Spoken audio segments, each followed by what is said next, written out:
Ladies and gentlemen, the selection of a running mate and a deputy president designate is one of the most important decisions a presidential candidate has to make. Hello? Hello? I have just said that the selection of a running mate and a deputy president designate is one of the most important decisions a presidential candidate has to make.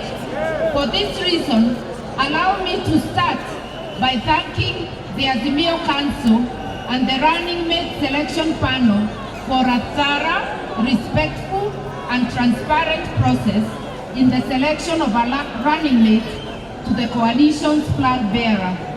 By this act, the council and the panel have set standards for future presidential campaigns.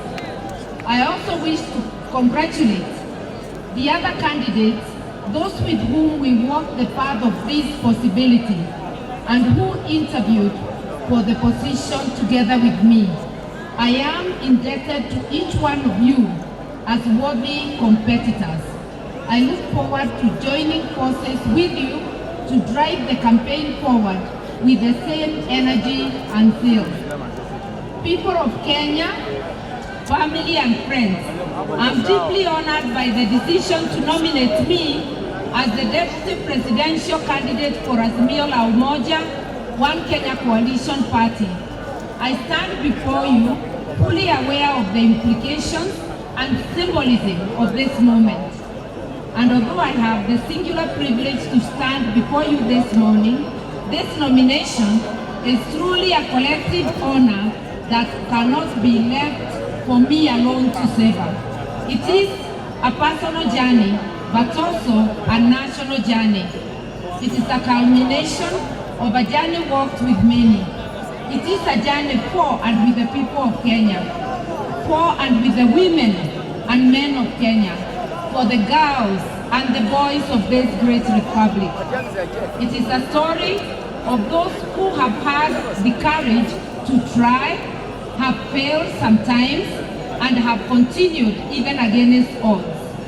It is a journey of diligence and persistence, for it matters less how many times we fall. What matters, what truly matters, is the strength and determination with which we rise up again, dust ourselves and continue the journey and the mission.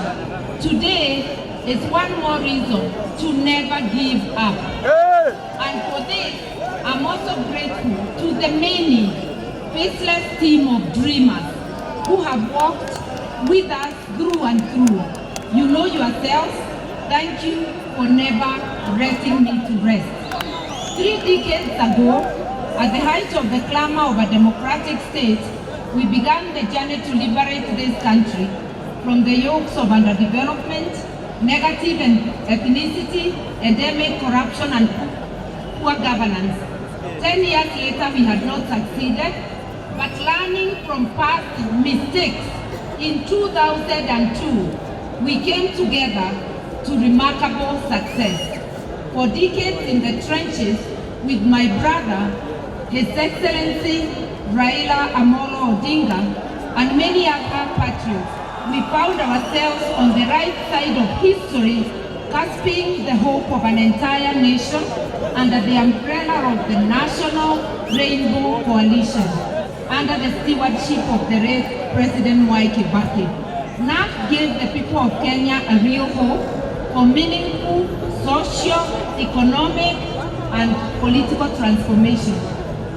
2002 was a powerful moment of dreams about possibilities and dreams of what can be when a people and their leaders are united in purpose, in servanthood. Today, we find ourselves at a similar moment. We find we are responding to a higher calling, albeit in different environments to that of 2002. What happens to our dreams when they are deferred? But a desire to fulfill the tree of life. In certain moments, it has seemed as though we we as a nation have deferred some parts of our national dreams and values. But we have also seen some seeds sprout in the economy and infrastructural development. Although the foundation has been made, much more needs to be done, especially in the area of social and economic rights. Together, we can finally midwife the realization of so many dreams deferred. This is the Azimio la Umoja dream. Together we can breathe new life and validation to the Constitution. Together we can strengthen the foundations for a demonstrable, definitive, and final battle against the three enemies His Excellency Raila Odinga has been talking about: endemic poverty, disease, preventable death, as well as ignorance. We also need to fight the indignity of corruption. I believe in my heart of hearts that if we can erode the power of corruption in our midst, we can finally cross the Rubicon to the promised land. Today, I recommit myself to fully support His Excellency Honorable Raila Odinga in his entire pursuit of social justice and dignity for all. We have history to judge us. When we were fighting for democracy, our primary competitors in this election were enjoying the status quo. When we pushed for a constitution to cement equity and non-discrimination, as well as integrity in public leadership, they said no. They wanted the old order to prevail. Here we have pushed for increased national stature. Through international diplomacy, they have created fissures. The differences between those who are our competition cannot be more clearer. We have a commitment in Azimio to shared national prosperity. Baba has allocated me duties in advance. I want to confirm that I am ready, able, and willing for those duties. That I will not let you down. I will be steadfast. I'll be diligent in pursuit of our shared dreams and ideals. I want to say that within the rule of law, any desires to look at our Constitution will be pursued, but within the rule of law. That is the mandate that His Excellency has bestowed on me. I want to say that this is a moment for the women of Kenya. It is a moment that my late grandmother, one of the most instrumental women in my life, would have been proud of, but she would not have been surprised because generations of women have fought for space in the decision-making table. From the biblical Esther, to Field Marshal Muthoni wa Kirima, to Mekatilili Wamenza, Moran Giti, Priscilla Abwao, Grace Onyango, Chelagat Mutai, and our very Nobel laureate, Professor Wangari Maathai, to mention but a few. Women have been instrumental in pursuing change. This is our moment as women of Kenya and as men of Kenya, because they are our brothers, our fathers, and our companions. This is the moment to usher more of us to the front lines at the national and county levels. And I want to tell you something about Baba. In 1995, after the Beijing Women's Conference, 3 women brought motions in Parliament to advance the rights of women. One of them was the Honorable Charity Kaluki Ngilu. The other one was Senator Beth Mugo. You have truly also had some initiatives.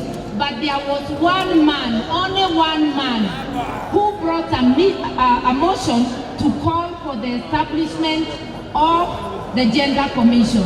That man was Honorable Raila Amolo Odinga. I want you to know, and for this, we salute him. Yes, thank you. Thank you. Hello. For this, we salute him, and I want to tell the people of Kenya, his commitment to having women sit with our men on the decision-making table truly comes from his heart and is not superficial. That is the person, our esteemed candidate, the Right Honorable Raila Odinga is. We have a lot of work to do. We know the country. We know what our country needs, and we know what it takes to take us there. Azimio is a quest for equitable economic growth, strong developed units, improved access to affordable quality education, and the many things that are in the Azimio manifesto. Like in the days of old, I remember that moment 20 years ago when His Excellency Raila Amolo Odinga said, when he said Kebake Tosha, I am proud today, together and in a time such as this, to say Raila Amolo Odinga Tosha.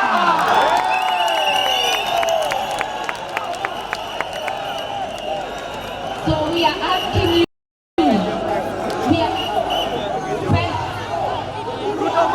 Asante, hello.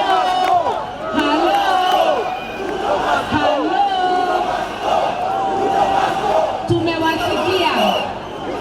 We hear you. Asanteni. So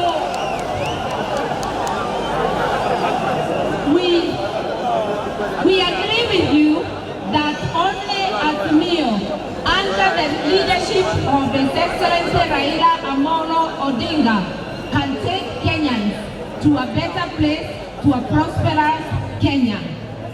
We urge you to please come and walk with us. Ladies and gentlemen, wananchi wapendwa, friends and family, with these few remarks, with utmost humility, I stand before you today to say that I, Mother Wangari Karua, do hereby proudly accept this nomination as Deputy Presidential Candidate. That I am ready to work as your deputy and to support you in our shared ideals. Asanteni sana, inawezekana. Azimio